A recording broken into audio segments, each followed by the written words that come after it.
श्री गणरायांचं आज आगमन पुणे इथल्या सिल्वर रॉक्स आमच्या निवासस्थानी झालेले आहे। आमच्या घरामध्ये जवळजवळ 50 वर्षाची श्री गणेशांच्या आगमनाची परंपरा आहे। आमचे आईवडील डॉक्टर दिवाकर गोरे आणि लतिकाताई गोरे यांनी ही गणेशाची परंपरा आमच्या कुटुंबामध्ये सुरू केली आणि तीच आम्ही आणि माझी धाकटी भगिनी झेलम जोशी यांनी चालू ठेवलेली आहे। आज तुम्ही बघाल की गणरायाच्या स्वागतासाठी जसं पत्री आहे, पर्यावरण प्रेमी फुलं आहेत, मोदक आहे, त्याचबरोबर एक खास मोदक आहे सोनेरी रंगाचा मोदक की ज्याच्यातून भारताच्या समृद्धी आणि विकासाचं आपण प्रार्थना केलेली आहे।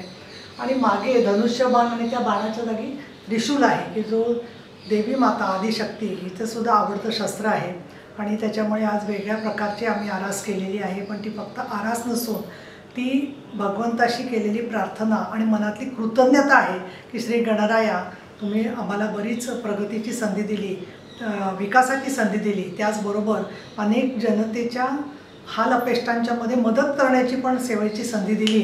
तर पुढच्या काळामध्ये सुजलाम सुफलाम सर्व होऊन शेतकरी, विद्यार्थी, महिला, कामगार, सर्व जनता सुखी राहावी हीच आमची अपेक्षा आहे। आणि महायुतीचं जे आमचं सरकार आहे देवेंद्र फडणवीस, एकनाथजी शिंदे आणि अजित पवार यांचं आणि केंद्रातलं माननीय पंतप्रधान नरेंद्र मोदी यांचं NDAचं सरकार त्यांना सौख्य, सुरक्षितता, यश आणि भारताची प्रगती अगदी जगातली चांगली मोठी शक्ती म्हणून हो अशी प्रार्थना।